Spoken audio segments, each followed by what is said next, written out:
This is Slasher here at the end of day one of the International here in Seattle, and I'm here with Fnatic's N0tail after a good and bad day after a loss of Tofu in the upper bracket and then just defeating LGD International in the lower bracket to send them home and confirm yourselves a top 8 spot here at TI3. N0tail, let's start with the first match of the weekend. That was against Tongfu. You guys got beaten 2-0. What happened there? We didn't really feel like we were bringing our A game for those games. I do think we had chances to win both games. First game was a bit of a laning issue. Second game, we had the game, but we stopped applying pressure. So it's a lesson learned. Sadly, we had to learn it here at TI, but you always keep learning stuff when you play Dota. So yeah, good and a bad experience.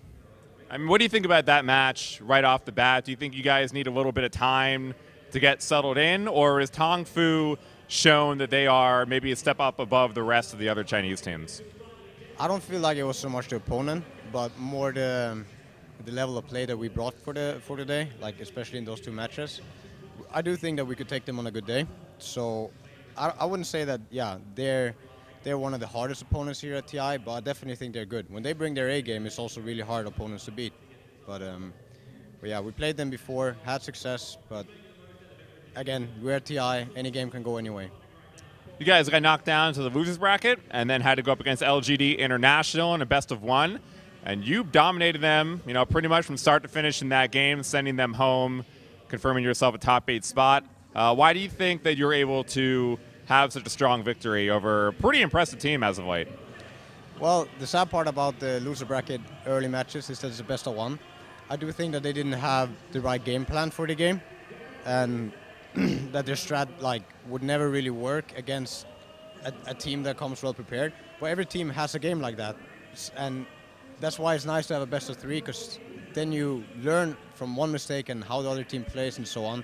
But we haven't played them a long time, so taking a best of 1 from any team is doable here. Like I do think that any team at TI, any of the 17 teams that came, could take any game from each other in a best of 1. So that's a bit sad, but I do think that the game went in our favor because of mainly the draft. You go up against Orange in the next round of the bracket. They gave Na'Vi a good run for their money in the first match at TI3. How do you feel about your chances in the next games? I feel confident playing a team like Orange. I would be more faced by playing Na'Vi because I feel they're capable of more, but they're definitely a strong opponent as well. I do think that the Asian teams have struggled a lot in this tournament, and that's a lot to do with the way that they draft. They draft very similar and they draft very stable, and I don't think that's what is going to win this tournament. You might look at Alliance and say that they draft very stable and very similar, but they're capable of like a million different strats, like laning wise and so on. So I don't think that the Asian teams are as versatile as they are still. Several of the players that I've spoken to so far this weekend and before the event say that the difference between TI3 and TI2 and TI1 is that the North American and European teams are much, much closer to the Chinese and Asian teams than they were in the past events. Why do you think that has been so much more so at this international? I'm not really sure. Like usually Asians are really good at, like the Asian Dota scene is really good at learning after losses, after games basically. And when you come into a tournament where you have this different kinds of playstyle, then I think it's a lot easier to drop games. Like even if you're on a higher skill level, the whole different playstyle is still something you have to get used to.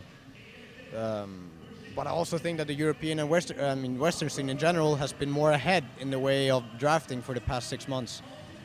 Even though Na'Vi went to China and learned a lot from them, I still don't think it's the best way that they're playing, and it's too predictable in a way. And that's what I think the Western teams are separated, like why they're separated from the Asian scene is the surprise factor and the unpredictability.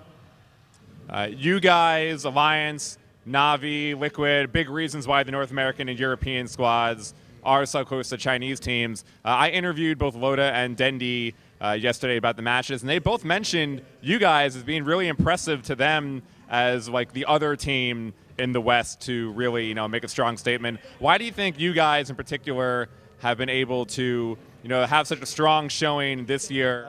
I think it has a lot to do with when we play, we can play really well on a good day, and we use the momentum we get in games really well. And we took games from Alliance and Navi for a long time, but it's always on and off. So it's the whole, when you bring your A game, when you're actually playing on your top level. I think that's what we're struggling with. I don't think we lack potential, but I do think that we lack stability. And that's why I guess it's a bit scary to go up against an opponent like that, where you know you can lose. But again, they might take more games from us than we would take for them in a best of 20. And that's just the way it is. So there's still a good amount of time left in this tournament. You've reached top 8. Are you satisfied with how well you played, or are you going to need to get that top 3 or championship stage to really be okay with how you did? I'm not going to be satisfied until we get a few more games. If we only get one more best of 1, you can always say that it could have gone worse, so you could have ended in top 12, but still, there's so much more that we have to show, and I don't think we've shown like our best games here at the playoffs, but we did show some really, really good games at the group stage, and I'm just hoping to get to show some of that on the grand stage or on the big stage. So this event, of course, is run by Valve, and it is the International put on by them. What do you think about how much has changed between TI1, TI2, and now TI3? There's the most fans ever at this event. There's the most people watching online that's ever been had for Dota. What do you think about the growth of Dota in the last year and all the effort that Valve has put into it from a developer standpoint? I think the main difference between TI1 and 2 is definitely the community. A lot of the community has now transferred from Dota 1 to Dota 2. A lot of the Hunt community has transferred from Hunt to Dota 2. And I still think that there's a lot more people coming in from the outside or from other communities, gaming communities. So yeah, basically the community growing is the biggest difference from the other TIs and TI3. And I can just say that I'm lucky to be here now at this time with such a great fan base in a game you love to play. But also like the competition, I think here at TI3 is the biggest by far. Comparing it to other tournaments, like any other tournament, I think this has the most top teams and top skill level. And yeah, I would say that's the biggest difference. Like people have gotten to a high level now in the competitive Dota 2. Last question for the day. What would it mean to you and to your team to be able to make a run through the lower bracket and potentially win the 3rd edition of the International? Well, it would mean everything for our career. Like it would be, we came from HON, I'm not sure if you're aware, but we came about a year ago and aiming for getting the invite to TI3 and proving how good of a team we are.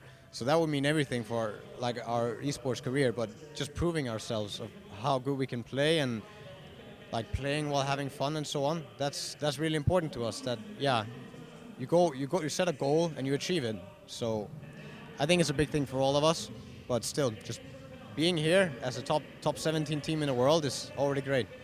Well, I guess I do have one follow-up. Considering your answer, you guys did switch over from Heroes of the North, one of the few top teams to make a switch from another game. You know, what do you think about how well that you have changed over to a completely new game? Do you believe that you and your team has shown this is possible, where other teams haven't been able to do that before? I definitely think it's possible. It's all about the team you're in and your motivation. That's the most important thing. If you don't have the motivation to do something, you're not actually gonna go through with it. That's the thing. You're just gonna stop halfway.